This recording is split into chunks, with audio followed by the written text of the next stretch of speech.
Everyone, welcome back to my channel genius classes. आज हम लोग करने वाले हैं क्लास 9 का टर्म 2 का चैप्टर 10 सर्कल का मोस्ट इम्पॉर्टेंट क्वेश्चन का सीरीज़ 3। ये पार्ट 3 है। इससे पहले पार्ट 1 और पार्ट 2 मैंने ऑलरेडी इस चैनल पे डाल रखा है। अगर आपने अभी तक नहीं देखा है तो मैं इसका लिंक डिस्क्रिप्शन और आई बटन में दे दूंगा, आप इसे जाकर के एक बार चेकआउट जरूर करें। अब आते हैं इसमें दिया क्या गया है। तो इसमें पिछले 10 ईयर्स का मोस्ट इम्पॉर्टेंट क्वेश्चंस दिया गया है जो मैक्सिमम टाइम आपके एग्ज़ाम में रिपीट हुए हैं। मैंने 30 क्वेश्चन इसमें से सेलेक्ट किया है, तो 10 एंड 10 20 क्वेश्चन में ऑलरेडी पार्ट 1 और पार्ट 2 में दे रखा है। इट्स अ पार्ट 3, ये पार्ट 3 है जिसमें हम लोग नेक्स्ट 10 क्वेश्चन के बारे में बात करेंगे, ठीक है। और हाँ, अगर चैनल पे आप नए हैं तो लाइक शेयर सब्सक्राइब ज़रूर करें, और अगर चैनल पे पुराने हैं तो भी ज़्यादा से ज़्यादा शेयर करें ताकि आपको आपके तरह और भी लोगों को इसका बेनिफिट मिलते रहे। तो चलिए देर ना करते हुए शुरू करते हैं। हम लोगों ने 20 तक कर रखा था, नाउ इट्स 21। ये 21 नंबर है जिसमें दिया गया है कि फिगर 4.28 में ADC जो है वो आपका 130 है। ये एंगल दिया गया है। कॉर्ड BC और BE जो है इक्वल है। आपको CBE पूछा गया है। ABCD जो है, अगर ये सर्कल का पॉइंट दिया गया है तो हम लोग बोल सकते हैं कि ये साइक्लिक क्वाड्रिलेटरल है। तो उस हिसाब से अगर देखा जाए तो एंगल ADC प्लस ABC जो होगा 180 होगा। क्यों? क्योंकि अपोजिट एंगल जो साइक्लिक क्वाड्रिलेटरल का होता है उनका जो सम होता है 180 होता है। ABC का वैल्यू हमारे पास 130 दिया हुआ, सॉरी ADC का वैल्यू 130 दिया हुआ है, ABC हमारे पास नहीं दिया हुआ। तो ABC equal to 180 minus 130 that is 50 degree. अब हम आते हैं एंगल BOC और एंगल BOE में। BC और BE इक्वल कॉर्ड हो जाएगा। OC और OE जो है यहाँ पर मैं दिया हुआ है इक्वल रेडी। OB यहाँ पर मैं कॉमन हो गया। Therefore angle BOC congruent to angle BOE किस रूल से? तो S यानी साइड के रूल के अनुसार। तो OBC और OBE हमारा क्या हो जाएगा? CPCT यानी दोनों हो जाएगा हमारा 50 का। तो एंगल CBE इक्वल टू क्या हो जाएगा? Angle CBO plus angle EBO। CBO का वैल्यू भी आपके पास 50 है और EBO का वैल्यू भी 50 है, तो दोनों का सम क्या हो जाएगा? 100। आपसे यही पूछा गया था कि CBE का वैल्यू क्या होगा। Then CBE equal to 100 degree. अब आते हैं क्वेश्चन नंबर 22 में। तो 22 में क्या दिया गया है? ये 22 में है, the diagonal of a cyclic quadrilateral are diameter. Diagonal जो है वो डायमीटर है of the circle through the vertex of the quadrilateral, जो कि आपका क्वाड्रिलेटरल का वर्टिक्स से होते हुए जा रहा है। आपको प्रूव करना है कि ये एक रेक्टेंगल भी होगा। तो हम लोग लेके चलते हैं कि ABCD एक साइक्लिक क्वाड्रिलेटरल है। इस हिसाब से इनके जो डायगोनल है AC एंड BD जो है वो डायमीटर की तरह काम कर रहे हैं जो ABCD से होते हुए जा रहे हैं। तो कोई भी एंगल जब सेमी सर्कल में बनता है तो ये 90 डिग्री का होता है। तो उस हिसाब से एंगल हमारा ABC भी 90 होगा, ADC भी 90 होगा, DAB भी 90 होगा और BCD भी 90 होगा। ये जो सारा एंगल बन रहा है सारा 90 होगा। तो हमारा ABC, BCD, CDA और DAB सब इक्वल हो जाएगा क्योंकि हर एक का वैल्यू 90 ही दिया गया है। तो हम बोल सकते हैं कि ABCD जो है वो हमारा रेक्टेंगल होगा। रेक्टेंगल के लिए या तो आप साइड प्रूव कर दो और नहीं तो एंगल प्रूव कर दो और नहीं तो दोनों प्रूव कर दो, ठीक है। तो चलिए बढ़ते हैं नेक्स्ट क्वेश्चन की तरफ, जो कि है क्वेश्चन नंबर 23। तो क्वेश्चन नंबर 23 में हमारे पास क्या दिया गया है कि दो कॉन्ग्रुएंट सर्कल है जो इंटरसेक्ट कर रहे हैं एक दूसरे का पॉइंट A और B में। A से एक लाइन सेगमेंट PAQ ड्रॉ किया गया इस हिसाब से कि PNQ lie on the circle. ये क्या है? दोनों सर्कल पे ही लाई कर रहे हैं। आपको प्रूव करना है कि BP और BQ जो होगा, इधर है BP और इधर है BQ, दोनों इक्वल होगा। हमारे पास सेंटर के लिए सिर्फ O था, तो हम लोगों ने क्या किया? O' भी ले लिया। O और O' जो है दो अलग अलग सेंटर के, दो अलग अलग सर्कल के सेंटर्स हो गए। AB जो है कॉमन कॉर्ड हो गया, यानी आर्क जो है ACB और ADB जो है दोनों इक्वल हो जाएंगे। एंगल AOB और AO'B जो है ये भी इक्वल हो जाएंगे। हम क्या करेंगे? दोनों तरफ हाफ कर देंगे, तो half angle AOB half angle AO'B। अगर आप एंगल AOB को हाफ करोगे then you can get angle BPA, और हाफ एंगल AO'B को अगर हाफ करोगे तो हमारे पास BQA आएगा। तो इस हिसाब से हमारे पास BP इक्वल टू BQ आया। क्यों? Sides opposite to equal angle are always equal. इस हिसाब से हमारे पास ये इक्वल आ गया। BP इक्वल टू BQ ही तो हमें फाइंड आउट करना था। चलिए बढ़ते हैं नेक्स्ट क्वेश्चन की तरफ, जो कि है क्वेश्चन नंबर 24। तो क्वेश्चन नंबर 24 में हमारे पास क्या दिया गया है, एक सर्कम सेंटर है ट्रायंगल ABC का, जिसमें O जो है सेंटर है। आपको प्रूव करना है कि एंगल OBC और BAC जो होता है इनका जो वैल्यू होगा वो 90 डिग्री का होगा। वो क्या है, सेंटर है जो सर्कमस्क्राइब है सर्कल के भीतर में। आपको OB और OC जो है इक्वल रेडी हो गया। जब साइड इक्वल होता है तो एंगल भी इक्वल होता है, तो उस हिसाब से हमारा angle OBC equal to angle OCB, दोनों का वैल्यू हम ले लेते हैं x नहीं भी लोगे आप, एंगल लेके भी चलोगे तो इट्स ओके, कोई प्रॉब्लम नहीं। अब हम इंटर करते हैं ट्रायंगल OBC में। OBC में हमारे पास क्या हो जाएगा, तो OBC का भी वैल्यू x है, OCB का भी वैल्यू x है, plus BOC equal to 180, x plus x that is 2x equal to plus BOC equal to 180, BOC equal to 180, ये प्लस में था, हमने इसे इधर भेज दिया, यानी 180 माइनस 2x हो गया। अब आते हैं angle BOC equal to 180 minus 2x की जगह में हम यहाँ लिख सकते हैं 2 एंगल BAC।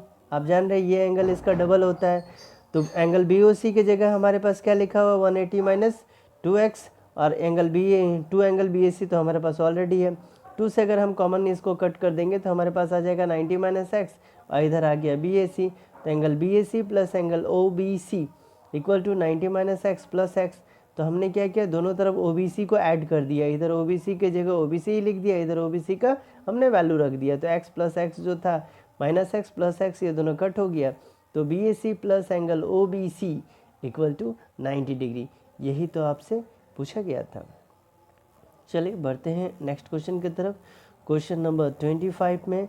तो क्वेश्चन नंबर 25 में हमारे पास क्या दिया गया है, तो क्वेश्चन नंबर 25 में है, if two sides of a cyclic quadrilateral और पैरेलल, दो साइड जो है पैरेलल है, तो आपको प्रूव करना पड़ेगा कि रिमेनिंग साइड जो है वो इक्वल होगा और डायगोनल जो है वो भी इक्वल होगा।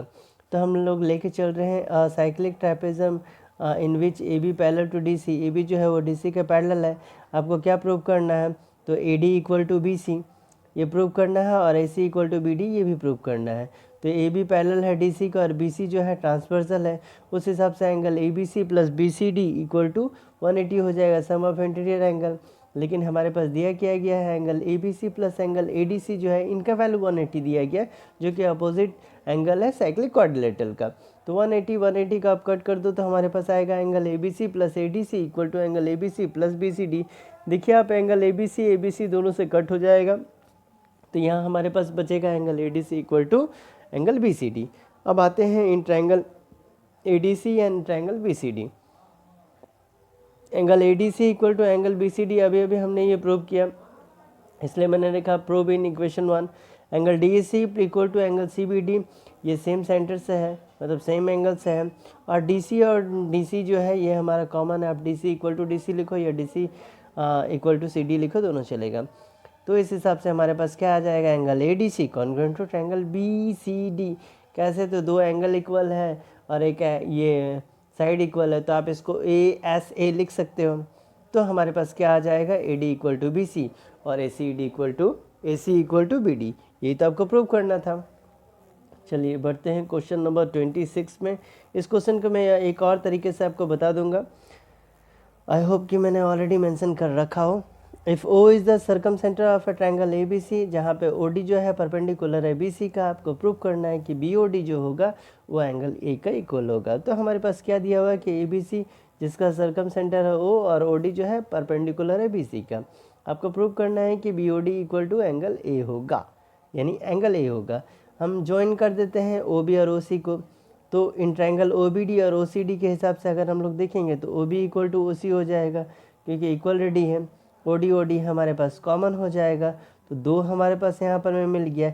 एक और साइड हमारे पास होना चाहिए, एक साइड में यहाँ पे मेंशन करना भूल गया हूँ, यहाँ पे आपके पास दोनों जो एंगल हो जाएगा, एंगल D इधर से भी एंगल D इधर से भी, हर एक का वैल्यू आपका 90 डिग्री हो जाएगा। तो angle OBD congruent to angle OCD किस खुशी में, तो यहाँ पर में हो जाएगा बाय RHS के हिसाब से ये क्या हो जाएगा, इक्वल हो जाएगा। अब हम यहाँ पे देखिए क्या करते हैं, तो angle BOD equal to angle COD ये हो गया आपका, RHS यहाँ नहीं होगा, ये हो जाएगा CPCT यहाँ पे हो जाएगा। तो angle BOD equal to half BOC, angle BOD equal to half angle BOC, BOC का तो ये हाफ है, तो एंगल BOD इक्वल टू क्या हो जाएगा, एंगल ए, क्योंकि एंगल ए किसके इक्वल है, तो हाफ एंगल BOC के इक्वल है। ठीक है, आप यहाँ पे मैं ये 90 वाला भूल गया था और यहाँ CPCT की जगह RHS मैंने गलती से लिख दिया। ठीक है, कोई बात नहीं। बढ़ते हैं क्वेश्चन नंबर 27 की तरफ। ये थोड़ा सा उससे अलग है, वो भी ट्रैपेज़म वाला था, ये भी है। आपको पूरा पूछा गया है, if the non parallel side of a trapezium are equal, तो आपको प्रूव करना है कि ये भी साइक्लिक होगा। तो सबसे पहले कंस्ट्रक्शन में ले लेते हैं कि ABCD इज एक ट्रैपेज़म है जहाँ पर में AB पैरेलल है CD का और BC जो है वो इक्वल है AD का। आपको ड्रॉ करना है AM परपेंडिकुलर CD और BN जो है वो परपेंडिकुलर CD, दोनों का ये हमें ड्रॉ करना है। चलिए बढ़ते हैं आगे, थोड़ा सा इसे अप साइड की ओर कर लेते, या this is right. In triangle AMD और BNC में आप लोगे तो AD इक्वल टू BC हमारे पास दिया हुआ है। आप देख पा रहे हो कि angle AMD equal to angle BNC जो 90 का है, और AM इक्वल टू BN क्योंकि परपेंडिकुलर जो होता है पैरेलल लाइन का वो इक्वल होता है, तो इस हिसाब से angle AMD congruent to triangle BNC ये RHS से हो गया, यहाँ कॉन्ग्रुएंट का एस शूट किया। और हमारे पास क्या हो जाएगा, एंगल हो जाएगा angle ADC equal to angle BCD by CPCT के हिसाब से, और एंगल BAD और ADC जो है ये are not in the same side of the transversal AD, तो हम बोल सकते हैं एंगल बैड यानी angle BAD plus angle ADC equal to 180। Equation 2 के हिसाब से angle BAD plus angle BCD equal to भी 180 जो हो जाएगा, क्योंकि यहाँ पर मैं देखो एंगल BAD जो ADC किसके इक्वल था, BCD के, तो BAD जो है वो भी हमारे पास 180 का है, और BAD प्लस BCD दोनों का जो सम है वो आ गया 180। Since the opposite angles are supplementary, चूँकि साइक्लिक का तो अपोजिट एंगल आर सप्लीमेंट्री होता है यानी 180 का होता है, तो हम बोल सकते हैं कि ABCD क्या है, तो हमारा एक साइक्लिक क्वाड्रिलेटरल है। अगर आपको किसी भी क्वेश्चन में पर्टिकुलर पोर्शन में भी आपको कहीं भी डाउट रहे तो आप एक काम करो, कमेंट में उस पर्टिकुलर पोर्शन को आप सेंड करो, मैं उसका आंसर जरूर बताऊंगा। चलिए बढ़ते हैं अगले क्वेश्चन की तरफ, जो कि है क्वेश्चन नंबर आपका 28। ठीक है, 27 तक हम लोग ने किया था, ये है 28।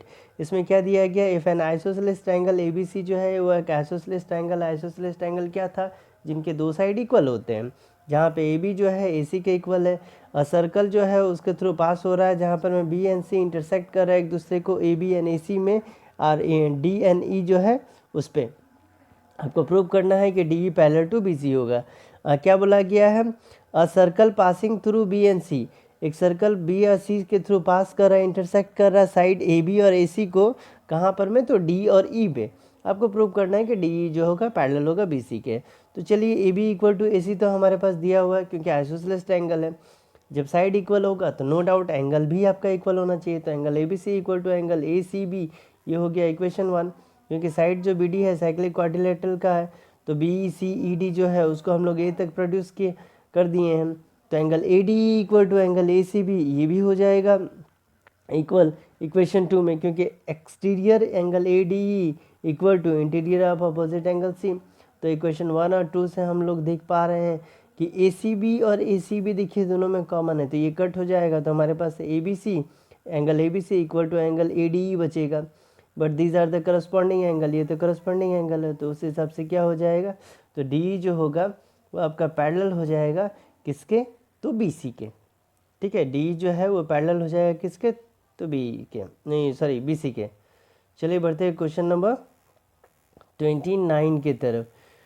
क्वेश्चन नंबर 29 में ये भी एक रेक्टेंगल टाइप का ही क्वेश्चन है, जिसमें दिया गया है कि एक साइक्लिक पैरेललोग्राम है, आपको प्रूव करना है कि ये एक रेक्टेंगल है। तो हमने एक सर्कल बना दिया, सर्कल के भीतर एक रेक्टेंगल ABCD बना दिया क्या हुआ है, ABCD जो है साइक्लिक पैरेललोग्राम है, आपको प्रूव करना है कि ABCD जो है वो एक रेक्टेंगल है। तो प्रूफ में हम लोग आते हैं angle ABC equal to angle ADC equal to 1, क्योंकि अपोजिट एंगल जो होता है पैरेललोग्राम का वो इक्वल होता है, but angle ABC plus angle ADC equal to 180, क्यों, सम ऑफ जो अपोजिट एंगल होता है साइक्लिक क्वाड्रिलेटरल का वो भी 180 होता है। तो आप यहाँ से देख पा रहे हो कि ABC को आप कट कर पा रहे हो, तो हमारे पास क्या निकल के आ जा रहा है, angle ABC equal to angle ADC equal to 90 degree from equation 1 and 2। तो ABCD हमारे पास क्या हो गया, rectangle. A parallelogram one of whose angle is 90 is a rectangle. तो हम बोल सकते हैं कि a cyclic parallelogram is a rectangle. यहाँ पे angle A B C equal to A D C मैंने दिखाया है, तो ए बी सी की जगह में आप ए डी सी लिखो और A D C plus A D C equal to 180 हो जाएगा। तो उस हिसाब से यहाँ पे ये 90 को दिखाया गया है। ठीक है, चलिए बढ़ते हैं लास्ट क्वेश्चन की तरफ, जो है क्वेश्चन नंबर 30। ये क्वेश्चन बहुत बार पूछा गया है। ठीक है, बहुत बार पूछा गया है। ये एनसीईआरटी के बुक में भी आपका मिल जाएगा, आप एक बार चेकआउट करना। और भी अदर बुक में भी कोई, मतलब मैक्सिमम बुक में ही आपको देखने को मिल जाएगा। 3 girls, Reshma, Salma and Mandeep are playing a game in the standing on a circle. 3 लड़कियां हैं जो जिनका नाम है रेशमा, सलमा और मनदीप, एक गेम खेल रही है। एक सर्कल जो 5 सेंटीमीटर का रेडियस पर ड्रॉ किया गया है। रेशमा जो है एक बॉल थ्रो कर रही है सलमा को, सलमा मनदीप को और मनदीप फिर से रेशमा को, यानी तीनों एक दूसरे को एक तीसरे को थ्रो कर रही है। इनके बीच का जो डिस्टेंस है रेशमा और सलमा के बीच में और सलमा और मनदीप के बीच में 6 सेंटीमीटर का है। तो आपको बताना है कि रेशमा और मनदीप के बीच में कितने का डिस्टेंस है। ठीक है, रेशमा और मनदीप के बीच में कितने का डिस्टेंस है। तो R for Reshma, S for Salma और M फॉर हमने मनदीप ले लिया। ये O हो गया हमारा सेंटर सर्कल का। ठीक है, OR जो है 5 का है और R और S के बीच में 6 मीटर का डिस्टेंस, तो ये हमने लिख दिया। तो हम लोग लिख लिए RSM जो है वो रेशमा, सलमा और मनदीप को हम दिखा रहे हैं। OL जो है परपेंडिकुलर हो जाएगा आपका RS का, तो OL square equal to OR square minus RL square, ये हो जाएगा पाइथागोरस के हिसाब से। तो OL square equal to OR का स्क्वायर 5 है और RL जो है वो क्या हो जाएगा, तो RL इक्वल टू 6/2, तो वो हो जाएगा 3। RL जो होगा 3 मीटर का हो जाएगा, क्योंकि OL जो है वो RS के परपेंडिकुलर है। तो 5 का स्क्वायर 25, 3 का स्क्वायर 9, तो वो आ गया 16। तो OL इक्वल टू √16 बाहर निकालोगे तो आपके पास 4 आ जाएगा। अब आते हैं एरिया ऑफ ट्रायंगल ORS में अगर घुसते हैं तो half into B into H आपको पता है, तो हाफ इंटू KR इंटू 0.5 यानी 5 ले लेते हैं। ये हमारे पास 5 दिया हुआ, तो हाफ इंटू KR इंटू 5, इसको एज यूजुअल छोड़ दो। अब आते हैं ट्रायंगल ORS फिर में, half angle RS into OL equal to half angle 6 into 4। RS का वैल्यू हमारे पास 6 दिया हुआ है, OL का वैल्यू हमारे पास 4 दिया हुआ है जो हमने अभी निकाला है। तो 2 को 6 से अगर कट करोगे तो 3, तो 3 इंटू 4 हमारे पास क्या आ जाएगा, 12 आ जाएगा। तो half into KR into 5 equal to 12, तो KR इक्वल टू क्या हो जाएगा, 12 इंटू 2/5 यानी 24/5। अगर इसको डिवाइड करोगे तो आएगा 4.8। तो इस हिसाब से हमारे पास RM इक्वल टू क्या हो जाएगा, 2KR। RM मैंने कहा है, RM जो है RM इक्वल टू क्या हो जाएगा, 2KR, क्योंकि K जो है वो आपका मिडिल में पड़ रहा है। तो RM इक्वल टू 2 इंटू 4.8, तो क्या हो जाएगा 9.6। तो रेशमा और मनदीप के बीच में कितने का डिस्टेंस है, दैट इज़ 9.6। 9.6 का इन दोनों के बीच में डिस्टेंस है।